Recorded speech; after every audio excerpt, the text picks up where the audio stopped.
Hi, good morning friends. എല്ലാവർക്കും ഒരിക്കൽ കൂടി നമസ്കാരം. കഴിഞ്ഞ ദിവസം വളരെ പ്രധാനപ്പെട്ടൊരു സംഭവം ലോകത്ത് നടന്നു. അതായത് നമ്മളുടെ മുൻ അമേരിക്കൻ പ്രസിഡന്റ് ജോൺ എഫ് കെന്നഡിയുടെ മരണവുമായി ബന്ധപ്പെട്ട് അവർ കാത്തു സൂക്ഷിച്ചിരുന്ന ക്ലാസിഫൈഡ് ആയിട്ടുള്ള ഡോക്യുമെന്റ്സ് എല്ലാം അവർ ഡീക്ലാസിഫൈ ചെയ്യണ്ടായിരുന്നു. അപ്പോൾ ആ declassified J F K John F Kennedy ഡോക്യുമെന്റ്സിൽ CIA ന്യൂയോർക്ക് ഡിവിഷൻ ലോകത്തെല്ലായിടത്തും വളരെ സീക്രട്ടായിട്ടുള്ള ബേസസ് മെയിൻറ്റെയിൻ ചെയ്യുന്നുണ്ട് പല രാജ്യങ്ങളിലും. അപ്പോൾ അതിനകത്തിൽ ഏറ്റവും പ്രധാനപ്പെട്ടൊരു നമ്മളെ സംബന്ധിച്ച്, ഇന്ത്യയെ സംബന്ധിച്ച് അതിൽ ഏറ്റവും പ്രധാനപ്പെട്ട ഒരു വിഷയം എന്ന് പറഞ്ഞാൽ ഡൽഹിയിലും കൊൽക്കത്തയിലും, പ്രത്യേകിച്ച് ഇന്ത്യയിൽ ഡൽഹിയിലും കൊൽക്കത്തയിലും CIA സീക്രട്ട് ബേസസ് അല്ലെങ്കിൽ ഓഫീസസ് ഉണ്ട് എന്നുള്ളതാണ് ആ ഒരു ഡീക്ലാസിഫൈഡ് ഡോക്യുമെന്റിനകത്ത് ഇന്ന് അറിയാൻ സാധിക്കുന്നത്. അതൊരു ഷോക്കിംഗ് ആയിട്ടുള്ള ന്യൂസ് ആണെന്ന് ചോദിച്ചു കഴിഞ്ഞാൽ, ശരിക്കും പറഞ്ഞാൽ ഇതിനെക്കുറിച്ച് കാര്യമായ അറിവില്ലാത്തവർക്കത് ചിലപ്പോൾ ഒരു ഷോക്കിംഗ് ആയിരിക്കും. പക്ഷേ നമുക്കറിയാം, CIA എന്ന് പറയുന്ന ലോകത്തിലെ നമ്പർ 1 ഇൻ്റലിജൻസ് സിസ്റ്റം അല്ലെങ്കിൽ ഏജൻസി, ലോകത്തിൻ്റെ എല്ലാ മുക്കിലും മൂലയിലും അവരുടെ ഏജൻസും സ്പൈസും ഇൻ്റലിജൻസ് ഓപ്പറേറ്റീവ്സും എല്ലാം ഉണ്ട്. അവരുടെ ബേസസും അല്ലെങ്കിൽ ഓപ്പറേഷണൽ ഫെസിലിറ്റീസ് എല്ലാം ഭൂമിയിലും കരയിലും കടലിലും ആകാശത്തും എല്ലാം ഉണ്ടെന്നുള്ള കാര്യം നമുക്ക് കൃത്യമായിട്ട് മനസ്സിലാക്കാൻ കഴിയുന്നതാണ്. അപ്പോൾ ഈ ഡീക്ലാസിഫൈഡ് ഡോക്യുമെന്റ്സ്, അതായത് 1963 ജോൺ എഫ് കെന്നഡി അസാസിനേറ്റ് ചെയ്തത്. അപ്പോൾ അസാസിനേഷനായിട്ട് ബന്ധപ്പെട്ട് ശരിക്കും പറഞ്ഞു കഴിഞ്ഞാൽ അന്ന് അവരുടെ രാജ്യത്ത് നടത്തിയിട്ടുള്ള ഇൻവെസ്റ്റിഗേഷൻ്റെയും റിസർച്ചിൻ്റെയും ഒക്കെ ഫലമായിട്ട് US സ്റ്റേറ്റ്, കാരണം നമുക്കറിയാം ഏത് രാജ്യത്തിൻ്റെയും സ്റ്റേറ്റുമായി ബന്ധപ്പെട്ട് വരുന്ന ഇതുപോലുള്ള റിപ്പോർട്ടുകൾ, കമ്മിറ്റി, ഇതിൻ്റെയൊക്കെ സ്റ്റഡീസ്, റിപ്പോർട്ട്സുകളൊക്കെ തന്നെ സ്റ്റേറ്റിൻ്റെ അധികാരത്തിലായിരിക്കും. അപ്പോൾ അവരത് ക്ലാസിഫൈ ചെയ്ത് വെക്കേണ്ട കാലത്തോളം അത് ക്ലാസിഫൈ ചെയ്ത് സീക്രട്ട് ഡോക്യുമെൻ്റ്. അപ്പോൾ അത് സ്റ്റേറ്റിൻ്റെ താല്പര്യമാണ്, അതായത് രാജ്യത്തെ ഭരണകൂടത്തിൻ്റെ താല്പര്യമാണ് അതെപ്പോൾ ഡീക്ലാസിഫൈ ചെയ്യണം എന്നുള്ളത്. കാരണം അതിൻ്റെ പ്രാധാന്യമൊക്കെ നഷ്ടപ്പെടുമ്പോഴായിരിക്കും അതിനെ ഡീക്ലാസിഫൈ ചെയ്യുന്നത്. ഇപ്പം നമ്മുടെ രാജ്യത്തായാലും അതുപോലൊക്കെ തന്നെ. നമ്മുടെ രാജ്യത്ത് അങ്ങനെ ശരിക്കൊരു എന്താണ് ഒരു പ്രക്രിയയൊന്നുമില്ല ഡീക്ലാസിഫൈ ചെയ്യുന്ന, സ്റ്റേറ്റ് ഡീക്ലാസിഫൈ ചെയ്യുന്ന. അമേരിക്കയിലൊക്കെ അത് സർവ്വസാധാരണമായിട്ട്, അല്ലെങ്കിൽ പാശ്ചാത്യ രാജ്യങ്ങളിലൊക്കെ ഇതുപോലുള്ള ഡീക്ലാസിഫൈഡ് ഡോക്യുമെന്റ്സ് അല്ലെങ്കിൽ ക്ലാസിഫൈഡ് ഡോക്യുമെന്റ്സ് ഡീക്ലാസിഫൈ ചെയ്യുന്ന ഒരു പ്രോസസ്സ് നമുക്ക് കാണാൻ സാധിക്കും. അപ്പോൾ അമേരിക്കയെ സംബന്ധിച്ച് അമേരിക്കൻ പ്രസിഡന്റ് മാത്രമേ ഉള്ളൂ അതിനുള്ള എക്സിക്യൂട്ടീവ് അധികാരം എന്ന് പറഞ്ഞു കഴിഞ്ഞാൽ. അമേരിക്കൻ പ്രസിഡന്റിന് അവർ കാത്തു സൂക്ഷിച്ചിരിക്കുന്ന സീക്രട്സ്, മുൻകാലങ്ങളിലുള്ള സീക്രട്സ്, ക്ലാസിഫൈഡ് ആയിട്ടുള്ള ഡോക്യുമെന്റ്സ്, സ്റ്റേറ്റ്മെന്റ്സ്, രേഖകളൊക്കെ തന്നെ ഒഫീഷ്യലി ഡീക്ലാസിഫൈ ചെയ്യാൻ സാധിക്കും. ഒഫീഷ്യലി. അതല്ലാതെ ആരെങ്കിലും അതിനെ സീക്രട്ട് ഡോക്യുമെന്റ്സ് ഒക്കെ ലീക്ക് ചെയ്യുകയാണെങ്കിൽ അത് കുറ്റകരമാണ്. അത് തീർച്ചയായിട്ടും ഭരണകൂടത്തിൻ്റെ നിയമ നടപടികൾ അവർക്ക് നേരിടേണ്ടത്, അതിപ്പോൾ ഏത് രാജ്യത്തായാലും ശരി. അപ്പോൾ ഇവിടെ പ്രസിഡന്റാണ് ശരിക്കും പറഞ്ഞു കഴിഞ്ഞാൽ അത് ഡീക്ലാസിഫൈ ചെയ്യുന്നത്. അദ്ദേഹത്തിനാണ് അതിനുള്ള അധികാരം. അത് ഒരു ക്ലാസിഫൈഡ് ആയിട്ടുള്ള ഡോക്യുമെന്റിന്റെ റിലവൻസ് ഇപ്പം ഇല്ല എന്ന് മനസ്സിലാക്കുമ്പോൾ തീർച്ചയായിട്ടും അവർക്കത്. അപ്പോൾ അത് US national archives and records administration ആണ് ഈ റെക്കോർഡ്സ് എല്ലാം സൂക്ഷിക്കുന്നത്. അപ്പോൾ ഈ റെക്കോർഡ്സിനകത്തിൽ പറഞ്ഞിരിക്കുന്നത് ലോകത്തെമ്പാടും തന്നെ ഈ ഏജൻസിയുടെ കൊവോർട്ടായിട്ടുള്ള ഓപ്പറേഷൻസ്, കൊവോർട്ട് എന്നാൽ സീക്രട്ട് ആയിട്ടുള്ള ഒളിപ്പോരാളെന്നൊക്കെ നമ്മൾ ഒളിപ്പോരാട്ടം, കൊവോർട്ട് ഓപ്പറേഷൻസ്, അത് ഇന്ത്യയിലും അതുപോലെ തന്നെ മറ്റു പല രാജ്യങ്ങളിലും ലോകമെമ്പാടും തന്നെ ഇപ്പോഴും നടക്കുന്നുണ്ട്. അന്നല്ല, ഇപ്പോഴും നടക്കുന്നുണ്ട് എന്നുള്ള കാര്യം വളരെ സ്പഷ്ടമാണ്. ഇനിയിപ്പം CIA ഈ പറഞ്ഞ കൊവോർട്ട് ഓപ്പറേഷൻസ് നമ്മളെപ്പോലുള്ള രാജ്യങ്ങളിൽ ഇല്ലെങ്കിൽ തന്നെയും ഈ ഒട്ടുമിക്ക എല്ലാ രാജ്യങ്ങളും, പ്രത്യേകിച്ച് പ്രധാനപ്പെട്ട രാജ്യങ്ങൾ എന്ന് പറയുന്ന അമേരിക്ക അല്ലെങ്കിൽ അതുപോലുള്ള രാജ്യങ്ങളൊക്കെ തന്നെ മറ്റു രാജ്യങ്ങളിലുള്ള അവരുടെ എംബസിയെ ഉപയോഗിക്കുന്നത് ശരിക്കും പറഞ്ഞു കഴിഞ്ഞാൽ ഒരു ഇൻ്റലിജൻസ് സ്പൈ ഓഫീസായിട്ടാണ് ശരിക്കും പറഞ്ഞു കഴിഞ്ഞാൽ. എന്നുവെച്ചാൽ ഈ രാജ്യങ്ങളുടെ എംബസി ഏതെല്ലാം രാജ്യങ്ങളുണ്ടോ അവരെല്ലാം അതിന് സ്പൈ ഓപ്പറേഷനായിട്ട് അല്ലെങ്കിൽ ഈ പറഞ്ഞ ഇൻ്റലിജൻസ് ഓപ്പറേഷനായിട്ടായിരിക്കും ഉപയോഗിക്കുന്നത്. ഏത് രാജ്യത്താണോ ആ എംബസി ഉള്ള ആ രാജ്യത്തിനെതിരെ ഏത് രീതിയിലൊക്കെ, അല്ലെങ്കിൽ ആ രാജ്യത്തിനെ കുറിച്ചുള്ള ഇൻ്റലിജൻസ് കളക്ട് ചെയ്യാനും, ആ രാജ്യത്തിൻ്റെ പൊളിറ്റിക്സിനെ കുറിച്ചോ ഇക്കണോമിക്സിനെ കുറിച്ചോ ഒക്കെ ഇൻ്റലിജൻസ് കളക്ട് ചെയ്യാനും, അപ്പോൾ ആ രാജ്യത്തിന് എതിരെ അവർക്ക് നയപരിപാടികൾ രൂപീകരിക്കാനും തന്ത്രങ്ങൾ മെനയാനും ഒക്കെയാണ് അവരുടെ എംബസികൾ സാധാരണ വർക്ക് ചെയ്യുന്നത്. ഒട്ടുമിക്ക എല്ലാ പ്രധാനപ്പെട്ട രാജ്യങ്ങളുടെയും എംബസി എന്ന് പറഞ്ഞു കഴിഞ്ഞാൽ ഒരു സ്പൈ നെറ്റ്വർക്കിൻ്റെ ഓഫീസ് തന്നെ ആയിരിക്കും. അതിനകത്ത് സംശയങ്ങളൊന്നുമില്ല. അപ്പോൾ പിന്നെ CA പ്രത്യേകിച്ച് ബേസ് വല്ലതും വേണമെന്ന് നിർബന്ധങ്ങളൊന്നുമില്ല. പക്ഷേ എന്നാലും അതൊരു യാഥാർത്ഥ്യമായിരുന്നു എന്നുള്ളതാണ് നമുക്ക് ഈ ഡീക്ലാസിഫൈഡ് റിപ്പോർട്ടിൽ നമുക്ക് മനസ്സിലാക്കാൻ സാധിക്കുന്നത്. അപ്പോൾ ഇതാണ് എൻ്റെ ശരിക്കുള്ള റിപ്പോർട്ടെന്ന് പറഞ്ഞു കഴിഞ്ഞാൽ അവരുടെ ക്ലാസിഫൈ ചെയ്ത റിപ്പോർട്ട്, സോറി, ഡീക്ലാസിഫൈ ചെയ്ത റിപ്പോർട്ട് ഇതാണ്, സ്റ്റേറ്റ്മെന്റ് ഡോക്യുമെന്റ് ഇതാണ്. അപ്പോൾ അതിനകത്ത് നമ്മൾ നോക്കിക്കഴിഞ്ഞാൽ ഇത് വളരെ പഴയ, ഇതാണ് ഒറിജിനൽ അവരുടെ, ഇതാണ് ഡീക്ലാസിഫൈ ചെയ്ത സ്റ്റേറ്റ്മെന്റ്. ഫീൽഡ് ഇൻസ്റ്റിറ്റ്യൂഷൻ എന്താണ് തന്നെ ഡിസ്ട്രിബ്യൂഷൻ മേലെ എഴുതിയേക്കുന്നത്. ഓക്കെ. അപ്പോൾ അതിനകത്തിൽ പല ഡിവിഷൻസ് ഉണ്ട്. ജോഹന്നാസ്ബർഗ് സൗത്ത് ആഫ്രിക്ക മുതൽ തന്നെ ഇവിടെ EUR division, AP division, EUR division എന്നൊക്കെ കൃത്യമായി കാണാൻ നമുക്ക് സാധിക്കുന്നില്ല. AP division, FE division, EUR division. അപ്പോൾ ഈ EUR ഡിവിഷനിലാണ് നമുക്ക് EUR ഡിവിഷനാണ് ഇന്ത്യയുടെ പേരെവിടാണ് EUR ഡിവിഷൻ. അതാണ് NE ഡിവിഷനാണ്. അതിനകത്ത് നമുക്ക് കൽക്കട്ട കാണാം, പിന്നെ താഴെ നമുക്ക് ന്യൂഡൽഹിയും കാണാം. പിന്നെ ഇസ്താൻബുൾ, ടർക്കി, കൊളംബോ, ശ്രീലങ്ക, ബീറൂട്ട് എല്ലായിടത്തും ഉണ്ട്. ലോകത്തെ എല്ലാ രാജ്യങ്ങളിലും സീക്രട്ട് അവരുടെ ഓപ്പറേഷൻസ് അല്ലെങ്കിൽ ബേസസ് ഉണ്ടെന്നുള്ളതാണ് ഈ പറഞ്ഞ റിപ്പോർട്ടിൽ നിന്ന് നമുക്ക് മനസ്സിലാക്കാൻ സാധിക്കുന്നത്. അപ്പോൾ അതൊരു തെഹ്റാനിലുണ്ട്, അതായത് ഇറാനിലുണ്ട്, ശ്രീലങ്കയിലുണ്ട്, പാകിസ്ഥാനിലൊക്കെ ഓഫ് കോഴ്സ് ഉണ്ടാകും. കാരണം പാകിസ്ഥാനൊക്കെ അവരുടെ പ്രോക്സി സ്റ്റേറ്റ് കൂടെ ആയിരുന്നല്ലോ ശരിക്കും പറയാറ്. അതുപോലെ സൗത്ത് കൊറിയയിലെ ടോക്കിയോ ജപ്പാനൊക്കെ അവരുടെ പ്രോക്സി സ്റ്റേറ്റ് ആയതുകൊണ്ട് തീർച്ചയായിട്ടും നമുക്ക് അവിടെ പ്രതീക്ഷിക്കാനും പറ്റുന്നുണ്ട്. അപ്പോൾ ചിലതൊക്കെ ലീഗൽ സ്ക്രൂട്ടണിക്ക് സബ്ജക്റ്റിൽ രാജ്യത്തൊക്കെ നിയമപരമായിട്ടുള്ള സ്ക്രൂട്ടണിക്ക് വിധേയമാണ്. കാരണം CAA അവരുടെ രാജ്യത്തിൻ്റെ ഏത് രാജ്യത്താണ് ഈ ബേസ് ഉള്ള രാജ്യത്തിൻ്റെ നിയമങ്ങളെയൊക്കെ വെല്ലുവിളിച്ചുകൊണ്ടായിരിക്കും പലപ്പോഴും അവരുടെ ഓപ്പറേഷൻസ് നടത്തുന്നത്. അതിപ്പോഴും അങ്ങനെയൊക്കെ തന്നെയാണ്. അപ്പം ഈ പറഞ്ഞ US നാഷണൽ ആർക്കൈവ്സ് റിലീസ് ചെയ്ത ഏകദേശം 2200 ഡോക്യുമെൻറ്റ്സ്, നേരത്തെ ക്ലാസിഫൈഡ് ആയിട്ടുള്ള സീക്രട്ടായിട്ടുള്ള ക്ലാസിഫൈഡ് ആയിട്ടുള്ള ഡോക്യുമെൻറ്റ്സ് ആണ് അവരുടെ വെബ്സൈറ്റിൽ ഇപ്പോൾ അവർ ഡീക്ലാസിഫൈ ചെയ്തിട്ടുള്ളത്. അത് ഡൊണാൾഡ് ട്രംപ് അതിൻ്റെ എക്സിക്യൂട്ടീവ് ഓർഡർ മൂലമാണ് അത് ഡീക്ലാസിഫൈ ചെയ്യാൻ സാധിക്കുന്നത്. അപ്പോൾ ഓൾറെഡി ഇത് ഏകദേശം ഈ JFKയുടെ, അതായത് ജോൺ എഫ് കെന്നഡിയുടെ അസാസിനേഷനോട് ബന്ധപ്പെട്ട് ഈ 6 മില്യൺ പേജസോളം റെക്കോർഡ്സാണ്. അതിനകത്തിൽ ഒത്തിരിയൊക്കെ നേരത്തെ ഡീക്ലാസിഫൈ ചെയ്തിട്ടുണ്ടായിരുന്നു, ഫോട്ടോഗ്രാഫ്സും അതുപോലെ മറ്റ് മെറ്റീരിയൽസും ഒക്കെ തന്നെയാണ്. അപ്പോൾ അതിൻ്റെ ഒരു ബാക്കിയുള്ള പോർഷനാണ് 2000-ഓളം വരുന്ന ഡോക്യുമെൻറ്റ്സാണ് ഇപ്പോൾ ഡീക്ലാസിഫൈ ചെയ്തിട്ടുള്ളത്. അപ്പോൾ ഈ CAയുടെ സീക്രട്ട് ഫെസിലിറ്റീസിനെ അറിയപ്പെടുന്ന ബ്ലാക്ക് സൈറ്റ്സ് എന്നാണ് പറയുന്നത്. ബ്ലാക്ക് സൈറ്റ്സ് അത് ഹിസ്റ്റോറിക്കലി അല്ലെങ്കിൽ വളരെ ചരിത്രപരമായിട്ട് അവർ ഉപയോഗിക്കുന്നത് ഏത് രാജ്യത്താണോ ആ ബേസ് ഉള്ളത് ആ രാജ്യത്തിനെ കുറിച്ച് പൂർണ്ണമായിട്ടുള്ള, പിന്നെ ആ രാജ്യത്തിൻ്റെ ഭരണ സംവിധാനം അമേരിക്കയ്ക്ക് എതിരാണെങ്കിൽ അല്ലെങ്കിൽ അമേരിക്കയോടൊത്ത് സഹകരിക്കുന്നില്ലെങ്കിൽ ആ ഭരണ സംവിധാനത്തെ അട്ടിമറിക്കാനും ആ രാജ്യത്തെ പിന്നെ നിശ്ചലമാക്കാനും ശിഥിലമാക്കാനും ഒക്കെ വേണ്ടിയുള്ള പ്രവർത്തനങ്ങൾക്ക് വേണ്ടിയാണ്. അത് നമ്മുടെ ഇപ്പോഴും നമുക്കറിയാൻ പറ്റും അമേരിക്ക എങ്ങനെയാണ് ലോകത്ത് ഓപ്പറേറ്റ് ചെയ്യുന്നുള്ള, അല്ലെങ്കിൽ അവരുടെ CIA എന്ന് പറയുന്ന നൊട്ടോറിയസ് ആയിട്ടുള്ള ലോകത്തിലെ mother of all intelligence agency എന്നുള്ളത്. എല്ലാ ഇൻ്റലിജൻസ് ഏജൻസിയുടെയും ടോപ്പിലാണല്ലോ CIA എന്ന് പറയുന്നത്. അപ്പോൾ CAയുടെ ഓപ്പറേഷൻസ് എല്ലാ രാജ്യങ്ങളിലും ഉണ്ട്. അവരുടെ ശത്രു രാജ്യങ്ങളിലും മാത്രമല്ല, അവരുടെ മിത്രമായിട്ടുള്ള രാജ്യങ്ങളിൽ തന്നെ എല്ലാ രാജ്യങ്ങളിലും ഉണ്ട് CAയുടെ ഈ പറഞ്ഞ സീക്രട്ട് ഓപ്പറേഷൻസ് അല്ലെങ്കിൽ സീക്രട്ട് ബേസസ് എന്ന് പറഞ്ഞാൽ. അപ്പോൾ അത് അവർ കൂടുതലും സർവലൻസ്, എസ്പാനേജ്, പിന്നെ ഇൻ്റലിജൻസ് ആക്ടിവിറ്റീസ്, അതുപോലെ തന്നെ മറ്റ് പല, കാരണം ഇതെല്ലാം അവരെന്തിനാണ് ചെയ്യുന്നതെന്ന് ചോദിച്ചു കഴിഞ്ഞാൽ ആ രാജ്യത്തെ അവർ സൂക്ഷ്മമായിട്ട് നിരീക്ഷിക്കുക, ആ രാജ്യത്തിൻ്റെ സമ്പദ് വ്യവസ്ഥയും അല്ലെങ്കിൽ രാഷ്ട്രീയ ഭരണ വ്യവസ്ഥയൊക്കെ അവർക്ക് അനുകൂലമാക്കി മാറ്റിയെടുക്കുക എന്നുള്ള പരിപാടി മുന്നിൽ അല്ലെങ്കിൽ ലക്ഷ്യം മുന്നിൽ കണ്ടുകൊണ്ട് തന്നെയാണ് അവർ ഈ സീക്രട്ട് ഓപ്പറേഷൻസ്, അല്ലെങ്കിൽ ഏതെങ്കിലും ഒരു രാജ്യം അല്ലെങ്കിൽ കൂട്ടായിട്ടുള്ള ഒരു കൂട്ടം രാജ്യങ്ങൾ അമേരിക്കയ്ക്കെതിരെ പിന്നെ പ്രവർത്തിക്കരുത്, അല്ലെങ്കിൽ അമേരിക്കയുടെ ലക്ഷ്യങ്ങൾക്കെതിരെ, നയങ്ങൾക്കെതിരെ പ്രവർത്തിക്കരുത് എന്നൊക്കെ ഉള്ള ലക്ഷ്യം മുന്നിൽ കണ്ടുകൊണ്ടാണ് അവർ ഈ സീക്രട്ട് ബേസസ് എല്ലായിടത്തും ആരംഭിക്കുന്നത് അല്ലെങ്കിൽ ആരംഭിച്ചിട്ടുള്ളതാണല്ലോ.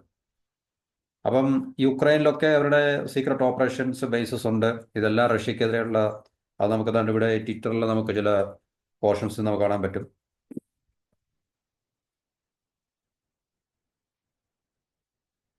CIA ആൻഡ് IB നമ്മുടെ അതിപ്പോൾ ഈ റിപ്പോർട്ടിൽ നിന്ന് നമുക്ക് പറയാം. നമുക്ക് CIA നമ്മുടെ ഇന്ത്യയിൽ നേരത്തെ റിസർച്ച് ആൻഡ് അനാലിസിസ് വിങ് ഉണ്ടാകുന്നതിന് മുമ്പ് ഇൻ്റലിജൻസ് ബ്യൂറോ ആയിരുന്നു. റോയ്ക്ക് മുമ്പ് ഇൻ്റലിജൻസ് ബ്യൂറോ ആയിരുന്നു ഈ പറഞ്ഞ എക്സ്റ്റേണൽ ഇൻ്റലിജൻസ് നമ്മുടെ നടത്തിക്കൊണ്ടിരുന്നത്. അപ്പോൾ 1950-കളിലും 60-കളിലൊക്കെ തന്നെ CIA-യും നമ്മുടെ IB ഇൻ്റലിജൻസ് ബ്യൂറോ ഒക്കെ തന്നെ ശക്തമായിട്ടുള്ള സഹകരണം ഉണ്ടായിരുന്നു ചൈനയ്ക്കെതിരെ. സ്പെഷ്യൽ ഫ്രണ്ടിയർ ഫോഴ്സ് എന്ന് പറഞ്ഞ ഒരു സാധനമൊക്കെ എസ്റ്റാബ്ലിഷ് ചെയ്ത്, അതുപോലെ ഏവിയേഷൻ സെൻറ്റർ, റിസർച്ച് സെൻറ്റർ. അപ്പോൾ ഇതെല്ലാം അവരുടെ U2 എന്ന് പറയുന്ന അമേരിക്കയുടെ ഈ എസ്പാനേജിന് ഉപയോഗിക്കുന്ന പിന്നെ എയർക്രാഫ്റ്റ് ഉണ്ട്, സ്പൈ എയർക്രാഫ്റ്റ്. അപ്പോൾ അതെല്ലാം ഇന്ത്യൻ ബേസിൽ നിന്ന് അവർ ഓപ്പറേറ്റ് ചെയ്യുന്നതായിട്ടുള്ള റിപ്പോർട്ടുകളൊക്കെ നമുക്ക് അറിയാൻ സാധിക്കും. അതുപോലെ തന്നെ പിന്നെ ഈ യുക്രൈനിലല്ല, ഇപ്പം യുക്രൈൻ പ്രശ്നം നടക്കുന്നതിന് മുമ്പ് തന്നെ, ഈ യുദ്ധം നടക്കുന്നതിന് മുമ്പ് തന്നെ യുക്രൈൻ തമ്മിൽ പ്രശ്നങ്ങൾ ഉണ്ടായിരുന്നു. അപ്പോൾ 2014 ഏകദേശം 14 സീക്രട്ട് ബേസസോളം, സ്പൈ ബേസസ് യുക്രൈൻ റഷ്യ ബോർഡറിൽ CIA സ്ഥാപിച്ചിട്ടുണ്ടായിരുന്നു. അപ്പം യുക്രൈൻ്റെ കമാൻഡോ ഫോഴ്സിനെ എല്ലാം CIA ആണ് ട്രെയിൻ ചെയ്തിരുന്നത്. അതിനെ യൂണിറ്റ് 2245 എന്നാണ് അറിയപ്പെടുന്നത്. അതുപോലെ തന്നെ റഷ്യക്കകത്ത് സ്പൈ ഓപ്പറേഷൻ നടത്താൻ വേണ്ടി CIA ആണ് യുക്രൈൻ്റെ ഇൻ്റലിജൻസ് അല്ലെങ്കിൽ സ്പൈസിനെയൊക്കെ ട്രെയിൻ ചെയ്തുകൊണ്ടിരുന്നത്. അതുപോലെ CIAയുടെ ഡയറക്ടേഴ്സ് കഴിഞ്ഞ 10 വർഷമായിട്ട് 10 തവണ ഡയറക്ടേഴ്സാണ് കേട്ടോ. ഡയറക്ടേഴ്സ് ഏറ്റവും CIAയുടെ ഡയറക്ടർ, നമ്മളിപ്പം റോയുടെ ഡയറക്ടർ എന്നൊക്കെ പറയുന്ന പോലെ തന്നെ, അല്ലെ IBയുടെ ഡയറക്ടർ, IBയുടെയൊക്കെ ടോപ്പ് സുപ്രീം ഡയറക്ടറാണെന്ന് തോന്നുന്നു, IB ഡയറക്ടർ, റോയുടെ ഡയറക്ടർ. അതുപോലെ തന്നെ CIAയുടെ ഡയറക്ടർ ടോപ്പ് ഒഫീഷ്യലാണ്. അത് യുക്രൈനിൽ കഴിഞ്ഞ 10 വർഷം 10 പ്രാവശ്യത്തിൽ കൂടുതലായിട്ട് വിസിറ്റ് ചെയ്തു എന്നൊക്കെയുള്ള റിപ്പോർട്ടുകൾ നമുക്ക് അറിയാൻ പറ്റും. അപ്പോൾ CIAയുടെ ഓപ്പറേഷൻ ഇന്ത്യയിൽ മാത്രമല്ല, പാകിസ്ഥാനിൽ മാത്രമല്ല, ലോകത്തുള്ള എല്ലാ രാജ്യങ്ങളിലും എല്ലായിടത്തും അവരുടെ പിന്നെ ഫിംഗർ പ്രിൻറ്റ്സ് ഉണ്ട്, അല്ലെങ്കിൽ ഫുട് പ്രിൻറ്റ്സ് ഉണ്ട് എന്നുള്ള കാര്യം നമുക്ക് മനസ്സിലാക്കാൻ പറ്റും.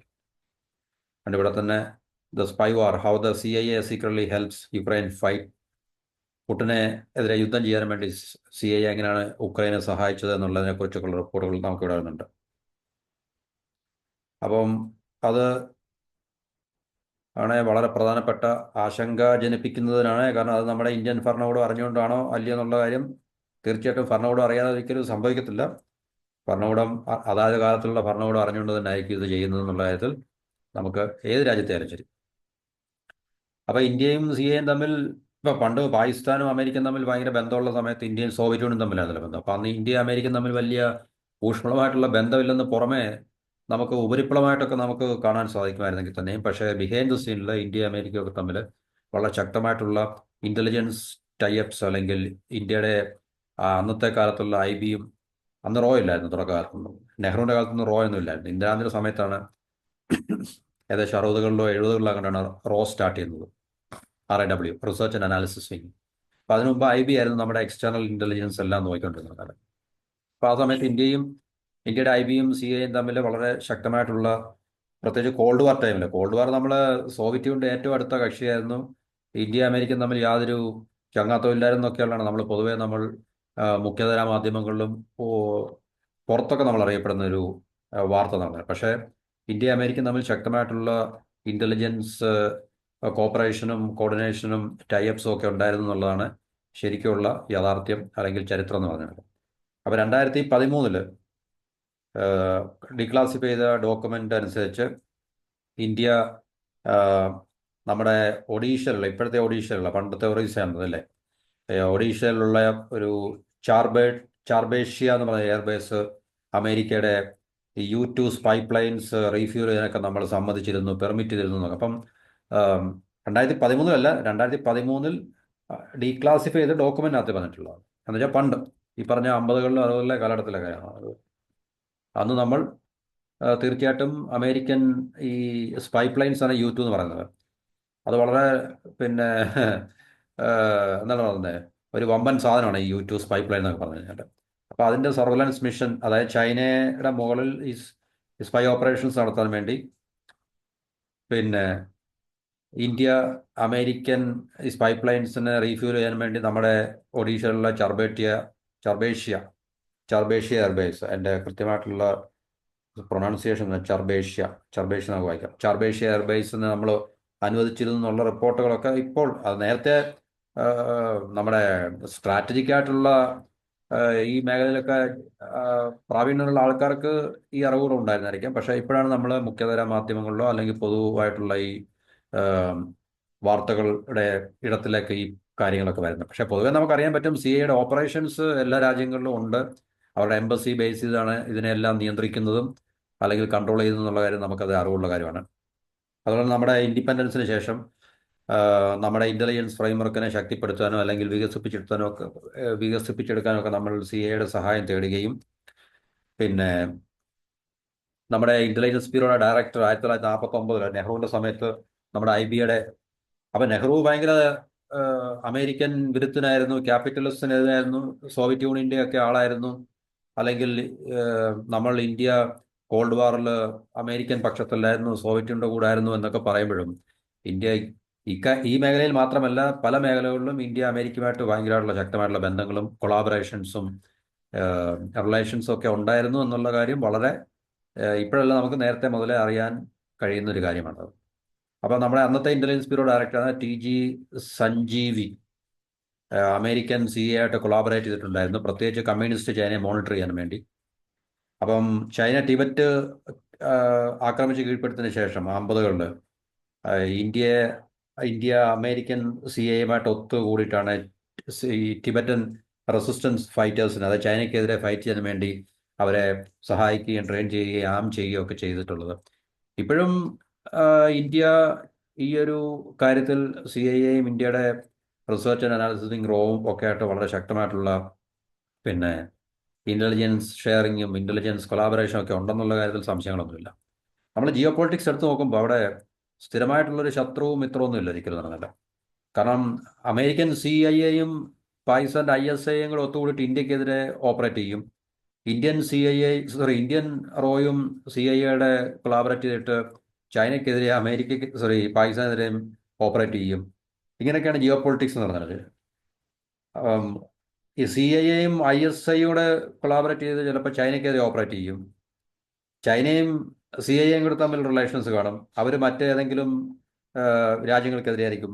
അപ്പോൾ ഇത് ജിയോ പൊളിറ്റിക്സിൽ നമുക്ക് കാണാൻ പറ്റും. നമ്മൾ ഈ പത്രങ്ങളിൽ വായിക്കുന്ന രീതിയിൽ ഇപ്പോൾ അമേരിക്കയും കോൾഡ് വാറിൽ അമേരിക്കയും ഇന്ത്യയും തമ്മിൽ ബന്ധങ്ങളൊന്നും ഇല്ലായിരുന്നു എന്നൊക്കെ പറഞ്ഞ് നമ്മളെ ധരിപ്പിക്കുമെങ്കിലും പക്ഷേ ബിഹൈൻഡ് ദ സീനിൽ ഉള്ള ജിയോ പൊളിറ്റിക്കൽ സീൻസ് അല്ലെങ്കിൽ റിയാലിറ്റി എന്ന് പറഞ്ഞാൽ ഇങ്ങനെയല്ല ഒരിക്കലും നടന്നത്, തീർച്ചയായിട്ടും. അപ്പോൾ ആ കാലഘട്ടത്തിലും ഇന്ത്യയുടെ ഇൻ്റലിജൻസ് ബ്യൂറോവും അമേരിക്കൻ CIAയും തമ്മിൽ വളരെ ശക്തമായിട്ടുള്ള റിലേഷൻസ് ഉണ്ടായിരുന്നു. അപ്പോൾ ഡലൈലാമയെ ഇന്ത്യയിലേക്ക് രക്ഷപ്പെടുത്തിയത് CIA സഹായത്തോടുകൂടിയായിരുന്നു, അല്ലെങ്കിൽ CIA ആണ് അതിൽ പ്രധാനപ്പെട്ട ഒരു പങ്ക് വഹിച്ചത് ഈ ചൈനയുമായിട്ടുള്ള നമ്മുടെ 62 ബോർഡർ കോൺഫ്ലിക്റ്റിന് ശേഷം. അപ്പം അത് നമുക്ക് ഇൻ്റലിജൻസ് സപ്പോർട്ട് തരികയും അതുപോലെ തന്നെ ഈ പറഞ്ഞ ഒഡീഷ എന്ന് പറയുന്ന സ്ഥലത്ത് സീക്രട്ട് മിലിറ്ററി ബേസസ് ഒക്കെ സ്ഥാപിക്കാനൊക്കെ, അതുപോലെ U-2 പ്ലെയിൻസിൻ്റെ റെക്കണൈസൻസ് എന്നൊക്കെ പറയും, സർവലൻസ്, റെക്കണൈസൻസ്, എസ്പനേജ്, ഇപ്പം ഇതുപോലുള്ള പ്രവർത്തനങ്ങളൊക്കെ ചൈനയുടെ മണ്ടയ്ക്ക് ഊർജിതമാക്കുവാനൊക്കെ ഇന്ത്യയും അമേരിക്കയും തമ്മിൽ അന്നല്ല ഇപ്പോഴും ആ പ്രവർത്തനങ്ങളൊക്കെ നടക്കുന്നുണ്ട് എന്നുള്ള കാര്യത്തിൽ യാതൊരു സംശയമില്ല. കാരണം അമേരിക്കയുടെ ഏറ്റവും വലിയ ലക്ഷ്യം എന്ന് പറഞ്ഞാൽ ഹിമാലയത്തിൽ നമ്മളുടെ കാശ്മീർ എന്ന് പറയുന്ന ആ ഒരു സ്ഥലത്ത് അവർക്കൊരു മിലിറ്ററി ബേസ് കിട്ടുക എന്നുള്ള അവരുടെ ഏറ്റവും തന്ത്രപ്രധാനമായിട്ടുള്ള ആഗ്രഹമാണ്. അവരതിനുവേണ്ടി ഇപ്പോഴും ശ്രമിച്ചുകൊണ്ടിരിക്കുകയാണ്. കാരണം ചൈനയുടെ മുകളിലും പ്രത്യേകിച്ച് റഷ്യ ഇതുപോലുള്ള രാജ്യങ്ങളുടെ മുകളിൽ ശക്തമായിട്ടുള്ള ഇൻ്റലിജൻസ് സ്പൈ ഓപ്പറേഷൻസ് അവർക്ക് നടത്തുവാൻ വേണ്ടി ഇപ്പോഴും ഈ പറഞ്ഞ പ്രദേശത്ത് അവർക്കൊരു മിലിറ്ററി ബേസ് കിട്ടുക എന്നുള്ളത് അവരുടെ ഏറ്റവും വലിയൊരു തന്ത്രപരമായിട്ടുള്ള ലക്ഷ്യം തന്നെയാണ്. അപ്പം അതുകൊണ്ടാണല്ലോ നമ്മളിപ്പം കഴിഞ്ഞിടയ്ക്കായിട്ട് സെൻറ്റ് മാർട്ടിൻ എന്ന് പറഞ്ഞ ഐലൻഡ് ബംഗ്ലാദേശിൻ്റെ അധീനതയിലുള്ള അത് സ്വതന്ത്ര രാജ്യമായിട്ട്, അല്ലെങ്കിൽ ഈ ഐലൻഡിന് വേണ്ടി അമേരിക്ക ബംഗ്ലാദേശിനെ പ്രഷർ ചെയ്യുന്നുണ്ടെന്നൊക്കെയുള്ള വാർത്തകൾ നമ്മൾ കേട്ടാണല്ലോ. അപ്പോൾ ഇതൊക്കെ നല്ല ചൈനയ്ക്കെതിരെയും റഷ്യക്കെതിരെയൊക്കെയുള്ള അവരുടെ ഊർജിതമായിട്ടുള്ള ഇൻ്റലിജൻസ് ഓപ്പറേഷൻസ് കൂടുതൽ ശക്തിപ്പെടുത്താനും അല്ലെങ്കിൽ കൂടുതൽ അതിനെ ഒരു ഫോർവേഡ് മൊമെൻറ്റം ഇപ്പോഴും അവരതിൽ കുറവൊന്നുമില്ല. കാരണം അവരുടെ കാൽപാദങ്ങളും ഫിംഗർ പ്രിൻസും ഒക്കെ ലോകത്തിൻ്റെ എല്ലാ ഭാഗത്തും വളരെ ശക്തമായിട്ടുണ്ട് എന്നുള്ള കാര്യം നമുക്ക് ഈ റിപ്പോർട്ട് കിട്ടുന്നതിന് മുമ്പ് തന്നെ നമുക്ക് മനസ്സിലാക്കാൻ സാധിക്കുന്നതാണ്. അപ്പോൾ ഇത് കഴിഞ്ഞ ദിവസം ഈ പറഞ്ഞ ഡീക്ലാസിഫൈഡ് റിപ്പോർട്ട് വന്നതിന് ശേഷം നമ്മളിപ്പോൾ ട്വിറ്ററിലോ അല്ലെങ്കിൽ മറ്റ് മാധ്യമങ്ങളിലോ ഒക്കെ നമുക്കിതിനെക്കുറിച്ചുള്ള വ്യാപകമായിട്ടുള്ള ചർച്ചകൾ നമുക്ക് കാണാൻ സാധിക്കാം. CIA military bases south and east Venezuela, അപ്പോൾ ഇതുപോലെ എല്ലാ പ്രദേശങ്ങളിലും അവരുടെ ഓപ്പറേഷൻസ് വളരെ ശക്തമാണ് എന്നുള്ള കാര്യം. കാരണം പല രാജ്യങ്ങളെയും അട്ടിമറിക്കുവാനും അല്ലെങ്കിൽ പല രാജ്യങ്ങളുടെ ഭരണ സംവിധാനങ്ങളെ നിശ്ചലമാക്കുവാനും പല രാജ്യങ്ങളുടെ സമ്പദ് വ്യവസ്ഥകളെ അട്ടിമറിക്കാനും ഒക്കെ അവർ ഉപയോഗിക്കുന്ന ശക്തമായിട്ടുള്ള ഏജൻസി എന്ന് പറഞ്ഞാൽ CIA തന്നെയാണ്, മനസ്സിലായല്ലോ. അപ്പോൾ ആ CIA പ്രവർത്തനങ്ങൾ എല്ലാ രാജ്യത്തും വളരെ ശക്തമാണ് എന്നുള്ള കാര്യം നമുക്ക് ഈ ഒരു റിപ്പോർട്ടിൽ കൂടെ നമുക്ക് മനസ്സിലാക്കാൻ സാധിക്കുന്നതാണ്. അപ്പോൾ ഈ റിപ്പോർട്ട് ഡോക്യുമെൻ്റ് നമ്മൾ പരിശോധിച്ച് കഴിഞ്ഞാൽ ലോകത്തിലെ എല്ലാ സ്ഥലങ്ങളും ഇതിനകത്തിലുണ്ട്. മിലാൻ, മാഡ്രിഡ്, സ്പെയിന്, ലണ്ടൻ, ലിസ്ബൺ, ഹെൽസിങ്കി എന്നുവെച്ചാൽ യൂറോപ്പിലെ എല്ലാ രാജ്യങ്ങളിലും ഉണ്ട് അവരുടെ ഓപ്പറേഷൻസ്. വിയന്ന, സുറീഖ്, പിന്നെ Ankara, Athens, Beirut, Calcutta, Colombo, Istanbul, New Delhi, Rawalpindi, പായ്സാനിൽ, ടെഹ്റാൻ, പിന്നെ എവിടെയൊക്കെയാണ്, Mexico City, Rio de Janeiro, അതൊക്കെ ബ്രസീലിലൊക്കെയാണ്. ബ്രസീൽ, അർജന്റീന, ഇതുപോലുള്ള രാജ്യങ്ങളെല്ലാം തന്നെ ഉണ്ട്. Taipei, Tokyo, Vietnam, Bangkok, Hong Kong. അപ്പോൾ ഇതുപോലുള്ള എല്ലാ രാജ്യങ്ങളിലും അവരുടെ ശക്തമായിട്ടുള്ള ഓപ്പറേഷൻസും ബേസസും പിന്നെ സ്പൈ നെറ്റ്വർക്കുകളെല്ലാം ഉണ്ട് എന്നുള്ളത് ഈ റിപ്പോർട്ട് പുറത്തു വന്നതോടുകൂടി ലോകത്തിന് മനസ്സിലായി എന്നുള്ളതാണ്. അപ്പം അതിനകത്തിലെ ഇന്ത്യ എന്ന് പറയുന്ന രാജ്യവും ഇതിനകത്തിൽ നിന്ന് അത് മുക്തമല്ല. ഇന്ത്യയിലും അവരുടെ ശക്തമായിട്ടുള്ള ഇൻ്റലിജൻസ് ഓപ്പറേഷൻസ് നെഹ്റുവിൻ്റെ സമയം മുതലേ നടക്കുന്നുണ്ടായിരുന്നു. അത് ഒളിഞ്ഞും തെളിഞ്ഞുമുണ്ട്. കോവേർട്ടായിട്ടും ഉണ്ട്, ഓവേർട്ടെന്ന് നമ്മൾ പറയും. എന്നുവെച്ചാൽ ഭരണകൂടത്തിൻ്റെ അനുവാദത്തോടു കൂടിയുണ്ട്, അല്ലാതെ തന്നെ അവർ നടത്തുന്നുണ്ട്. കാരണം അവരുടെ എംബസി എന്ന് പറഞ്ഞു കഴിഞ്ഞാൽ ഒരു ഇൻ്റലിജൻസ് ഓപ്പറേഷൻ നടത്താനുള്ള, അതാണ് ഒരു രാജ്യത്ത് ആ അമേരിക്കയുടെ എംബസിയാണ് ആ രാജ്യത്ത് അവരുടെ ഇൻ്റലിജൻസ് ഓപ്പറേഷൻസ് എല്ലാം കൺട്രോൾ ചെയ്യുകയും കോർഡിനേറ്റ് ചെയ്യുകയും ചെയ്യുന്നതാണ്. അപ്പോൾ അവരുടെ അംബാസഡർ എന്ന് പറയുന്നത് ഒരു സ്പൈ ഓഫീസറാണ് ശരിക്കും പറഞ്ഞു കഴിഞ്ഞാൽ. അപ്പോൾ അത് അവരെല്ലാ രാജ്യത്തും വളരെ കൃത്യമായിട്ടും ശക്തമായിട്ടും ചെയ്യുന്നുണ്ട് എന്നുള്ള ഒരു യാഥാർത്ഥ്യമാണ് നമ്മൾ ഇതിനകത്ത് കൂടെ മനസ്സിലാക്കുന്നത്. അപ്പോൾ ഇത്രയും പറഞ്ഞുകൊണ്ട് ഈ നമ്മുടെ ടോപ്പിക് ഇവിടെ സ്റ്റോപ്പ് ചെയ്യാം. അപ്പോൾ ഇതാണ് നമുക്ക് കഴിഞ്ഞ ദിവസം മനസ്സിലാക്കാൻ കഴിഞ്ഞ ഏറ്റവും പ്രധാനപ്പെട്ട ഒരു ഗ്ലോബൽ ന്യൂസ് അല്ലെങ്കിൽ ഒരു ഇഷ്യൂ എന്ന് പറഞ്ഞു കഴിഞ്ഞാൽ. അപ്പം ഇത്രയും പറഞ്ഞുകൊണ്ട് വീഡിയോ ഇവിടെ സ്റ്റോപ്പ് ചെയ്യുന്നു. മറ്റൊരു വീഡിയോയുമായിട്ട് നമുക്ക് വീണ്ടും കാണാം. എല്ലാവർക്കും നന്ദി, നമസ്കാരം. ചാനൽ സബ്സ്ക്രൈബ് ചെയ്യുക, സപ്പോർട്ട് ചെയ്യുക.